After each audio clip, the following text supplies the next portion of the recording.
How are we doing? Kansas.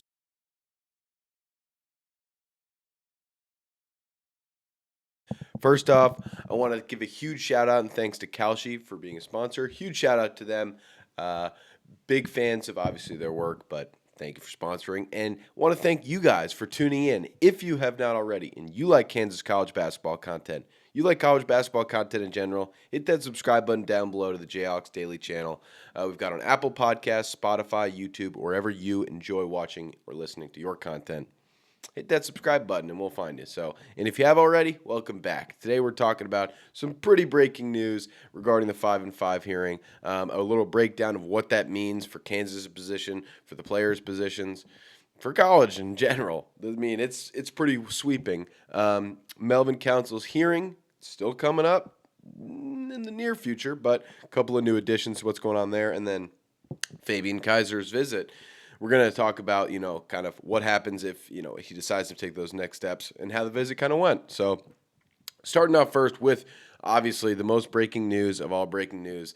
The judge has spoken and the Colorado court decision was not upheld. Now this means quite a bit. So to break that down, what it means is saying yes, not all 5 and 5 players are eligible. Now, what the Colorado hearing did, what Sweeney did was say any college, any player who was of the class of 22 that, did not receive, or class of 22, that's what they call it because that's when they started. If they did not receive their 5th year of eligibility because of, the non-grandfather ruling that the NCAA did, they wanted a class action where everyone would get it. They didn't have to have anything specific.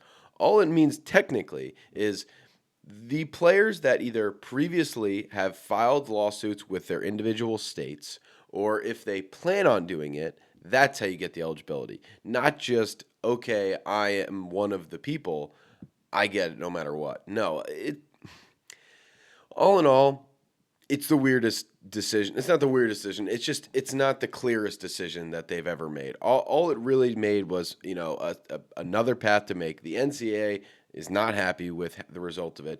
It's not even bittersweet. I don't think they're happy at all because there are still plenty of players that are eligible because they already have approval from their state. Like the state of Colorado, the individuals who filed from that lawsuit, they're good to go. They were not, nothing was going against it. All that it did was say, you need this individual level approval. It's not going to be a sweeping declaration as, Judge Sweeney was originally intending it to be. So what does that mean for KU? There's still a path for a lot of people. Trey White, still easily a path. That all he has to do is apply through the state courts in Kansas, get on some lawsuit, get a judge to hear him out, and if they obviously see what's going on across the country with everyone else being approved for this, it won't be difficult at all. He will be approved and signed, sealed, delivered for Kansas in a matter of weeks, and that would change things up. Obviously, it's not the clearest case for everybody. Melvin Council is a little bit different. We'll talk about that next. But, with this, it still means that plenty of individuals are still capable, and they are 100% going to be playing next year. Jackson Kohler was one of the people, I believe, in the Colorado case as like an initial name. He's committed. BYU. Done. Not coming back. Goes from Michigan State to BYU. Good for him. Great player. They're obviously getting a stud, but this is what we're saying when there are plenty of individuals. North Carolina, I believe there was a lawsuit as well. So guys like Darian Williams, who are going to Texas Tech, I believe he should be good. Yes, he's going to play in Texas, but his last year of eligibility played was in North Carolina, where they're deeming it, you are grandfathered in one additional year. So Darian Williams over back at Texas Tech. There is plenty of players that are going to become more eligible. The biggest thing that I guess the NCAA is really upset with regarding this is they want to make it abundantly clear that they think people who have any NBA contract should not be grandfathered in like this. The guy like Trey White having a summer league deal. Some of them even getting. I think it's Exhibit 13s. It's just essentially a very limited type of deal, but they're not really on the roster. They're not playing NBA basketball. They're playing NBA preseason. It's like a circuit. It's just a showcase. So I don't think the judges will be, ceding to what the NCAA has. The NCAA just wants to control everything. Of course they do. And these players are saying, I don't understand how just because of the way I'm born, when I am not afforded the same opportunity as everyone after me is going to be. So I believe I deserve that 5th year because it genuinely is taking away a year of compensation. A year that they could actually, make themselves a bigger role on whatever team it may be, and in turn make them some more money. And in other news, I also saw Xavier Lee looks like he's going for that bigger role that we were talking about, not at a school like this. It looks like Robert Morris, so a very interesting move. But this is the thing: these 5-5 guys, they're going to keep looking for schools because all they know is if they can create a lawsuit with a judge that they, in a state that they've already, wanted for eligibility or want more eligibility. They just have to get a judge to be on their side. So not positive what this means for everybody like Trey White. Obviously, that's the one more specific with us. But this 100% means it's not as easy as it was before, but it's not completely ruled out. So this is, I would say, pretty good news. Like if you think about it, it's going to eliminate a few folk, but it's going to add in, it's still going to allow the folks that maybe, we need, like a Trey White, that opportunity. So we're not positive if it's going to go, but hey, we can only hope, and we will 100% see what's next. But now taking a quick break, college football is back, and so are the predictions. Who makes the playoffs? Who wins their conference? Who takes home the national title? On Kalshi, America's #1 prediction market platform, lets you trade on those predictions in a live market. I know that, college football is starting this next week, and I don't know, will UNC beat TCU this weekend? Right now, they're currently trading at 26%, meaning a $100 trade pays you out $365.67 if they are victorious. On Kalshi, you're trading against your peers in a live market, meaning there's no house, and as the probability changes, you can buy in and out of your position. Trade the draft pick, the game, and more on Kalshi. Download the Kalshi app and use code FANARCHCOLLEGE to get $20 when you trade $20 Kalshi. Again, that code is FANARCHCOLLEGE, no spaces. Kalshi, trade on anything. And moving on, we're also going to be talking about the fact that Melvin Council is looking to get eligible as well. We talked about what his hearing was before. We talked about, the implications, but we talked that his case is unique. He has already played 5 years of, we'll call it college basketball. The name is in it, so technically he's played 5 years of college in some capacity. Well, he played 2 years of junior college and 3 years of what they would say is the traditional college. So we talked about how his hearing, and he obviously he was forced to play junior college based on an unwrongful lawsuit that was eventually dropped, and he was cleared of all charges. So it kept him out of the traditional college path, and now he's saying that's a way I couldn't make money. It's a way that harmed my career. My career's been harmed enough. Why am I not allowed to play? So his hearing is still on September 4th, but I'm hearing that he's looking to file another another filing in it via this lawsuit due to the fact that yes, this sweeping declaration happened, so he has to apply for more than just the eligibility of himself. He essentially just had another layer saying we need to address that there is plenty to go on, and I want my eligibility based on X, Y, and Z. I know there's people getting eligibility this way. I want it because of this way. It's it's kind of it's not exactly the standard 4+1 time waiver that some junior college athletes have done. A la the Diego Pavias, whatever it may be. But what he is trying to do, and what the judges are trying to do, and what the lawyers are trying to do. I mean, this is. The fact that we are talking about this is the crazy part of everything, but it's because, these judges are trying to figure out they would prefer it to be an in-person hearing. I think that right now they are collectively agreed upon a Zoom hearing, but they'd rather hear them out in person, but due to travel restrictions and the difficulty of people being able to get on site, apparently this is going to be a long one. All I've heard is traditional hearings, more traditional than this one, take about 3 to 4 hours. So apparently they're saying this is going to be a long day of hearing things out, which to me that just seems ridiculous. I mean, let them or don't let them. You know the facts already. Obviously, the judges, that's the period of time where they're supposed to hear the facts. That's the judicial system. That's the system we should be working through. So I understand it. But what it does create is this the mess of everything up before September 4th, trying to figure out more filings, more figuring out, moving up to date. Like they're just really trying to get to the point where, Melvin Council filed this a very long time ago, July 23rd. And the latest reply they've had was August 28th, essentially saying that, like, we 100% want this to be heard, and is it going to be in person or not? So, well, we'll figure out what the judge says. I believe the judge's name is Oberstadt. Actually, no, Chief Judge Mark Simpson will be the counsel for, will be Melvin Council's side. But it's going to go all over the place. There are so many different, obviously the NCAA is pushing really hard on this, saying, do not let him play. Like Melvin Council, for one, is, already used his eligibility. He has, additional years played. He's not exactly in the 5-5 that we were speaking about range. And they're trying to make it very clear that they're putting pressure on the judge saying, do not allow him play. He's saying, come on, I was victim of a bad situation. People are getting to play.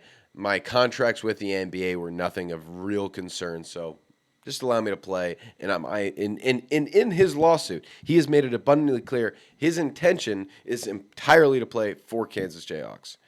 So that is where he's saying, if I can, swing them on that side, just being, I'm not using this to weigh out the biggest options, whatever I get. I will take, $500. Obviously, I don't know. I'm just making these numbers up. But he's saying Kansas is the only goal for me. That's where I want to end up. So we'll see if Melvin does end up swaying the judge. We'll see if they believe him. But long way to go for this one to finally get out. A couple more weeks, and we should know if Melvin Council will be a Jayhawk or not. And it's crazy to think that just a short 2 months after that, we'll be tipping off with our potential first game. So should be very interesting to see. But goodness. This does not get any easier. Now, finishing up with our last topic, we talked about him last week. Fabian Kaiser, the German, who is, people say unanimously, the third best international player of the 28 potential draft class, behind obviously Murikin over at UCLA and Joachim Bunje over at Duke. I don't know if I'm saying that right anytime I say it, but we're going to hear it a lot this year. So especially in that exhibition game we'll be playing, I'm sure we're going to hear Bunje a lot. So we'll keep our ears perked for that one, but he's going to be amazing. But speaking about Fabian Kaiser, he already is amazing. Actually, let's be real. Bunje is amazing. But he's a great talent. And what I'm hearing is, it was a good renewal of interest, saying that there's definitely mutual interest, not just for the year following, where he would traditionally be a part of the 2027 class. Apparently, they're saying there's interest, significant interest, because this immediately followed the 5-5 ruling, saying, why not come now? Why not join the class, play here for 2 years? We've got a spot for you, because now spots are becoming more limited because of this 5-5 ruling. A great deal of players have become not ineligible, but temporarily ineligible. They just have to apply through the states. We talked about this, but now Bill Self saying it's worth an opportunity to say, hey, Kaiser, why would you not want to come right now? So, one, I'd like to speak about his merits and his talent. The visit went well with the coaches. He obviously likes the culture enough to take that visit, this first U.S. visit for a college team, I believe. But more than that is his talent level is extraordinarily high. Like, yes, I mentioned how the three-point shot is not quite there. What I maybe failed to mention, but I hope everyone saw in the highlight tape, if you're looking at it, is his mid-range, his shot, it's wonderful. All it has essentially showed is that he's a fantastic player. He just needs to continue to develop a little bit more. The three-point shot will fall. Shooting sub 30, 22 to 27% in your first Euro League season is not the worst thing in the world. What it does show is that you need improvement. And the shot form is completely there. The mid-range is completely there. He can dribble pull-up. Like, he is a three-level scorer, not as great finishing, obviously, like, again, we said, the three-point shot. But what he does create is live ball transitions. His defense is out of this world good. He's got very, very long wingspan, great hands, and this is a player who would make an impact. And I don't want to make a comparison, but I think in many similar ways, situation wise, and somewhat potential, and what we've got right now, to Javon Bardwell, both similar size wings. Javon Bardwell, I would say, has a significantly better 3-point shot, far more developed. But what we do see is that Fabian Kaiser is interested. Javon Bardwell doesn't seem like he is anymore. And we can mention it now. Obviously, with this 5-5 ruling, associates have reached back out saying, "Are you sure you want to decommit?" Because a spot could be open because there's no 5-5 ruling. There's no player imminent joining us right now. Now, that doesn't mean they're not going to. It doesn't mean Trey White has no chance. That means there's a pretty good chance, actually. However, with that pushback, maybe you don't want to decommit. Maybe, you saw what you saw in this team, in this program. Maybe you shouldn't cut bait so quickly just because you didn't think you'd get a spot on the team this year. Spot's still available. So keep an eye out for Javon Bardwell, potentially. Keep an eye out for Fabian Kaiser, especially because he's still interested. He hasn't decommitted. He hasn't committed, but we're just hoping.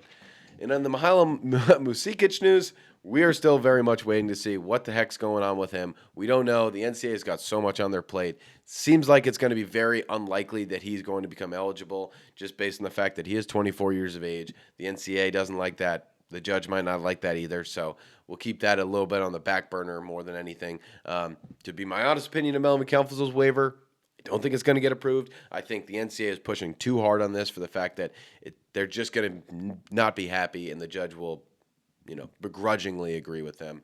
But Trey White, easiest path by all of them. 4 years of college basketball, only signed one standard summer league contract, nothing particular past that. So I think they're becoming clear and clear of what we're going to find out. But what I'm super excited for is this guy, Fabian Kaiser, who 6'7", 6'8" wing, who is a stud. All he has to find is that 3-point shot. He creates his own defense, creates transitions, can high fly, finish off some dunks, which would go great next to Talon Kinney, Tyron Stokes, a great backup to Tyron Stokes, I will say. And to have that guy come off the bench as, a third or fourth option off the bench, not on the court, pretty unbelievable if you ask me. So I'm super excited to continue to break this stuff down this week, continue to hear what's going on, what are the rumblings, how is this new 5-5 rule breaking down. Melvin Council, I don't know if we're going to get any more news about that this week, but we'll see. And then Fabian Kaiser, I hope we get some more updates about what goes on. Again, I just want to give a huge shout out to Kalshi. Thank them so much for sponsoring this video. They are the #1 prediction platform out there. And I just want to thank everyone so much for continuing to tune in. Let me know in the comment section down below what you think of this new ruling. Do you think this is kind of justified? We were asking for this. There's too much chaos in college basketball. Do you think this means we're still going to get Trey White? Is he going to be interested? Melvin's hearing. Are you as kind of negative as I am? Because I don't think it's happening. And then Fabian Kaiser, do you want him? Check out that tape. Let me know in the comment section. Just 1 to 3 word, responses. What do you think of his tape, and what do you think it would mean to get him to the Kansas Jayhawks team for this year? So thank you guys so much for tuning in. Very much appreciate it. Again, Apple Podcasts, Spotify, YouTube, wherever you enjoy watching or listening to your content. Give us a subscription and a follow. And rock chalk. Go Jayhawks.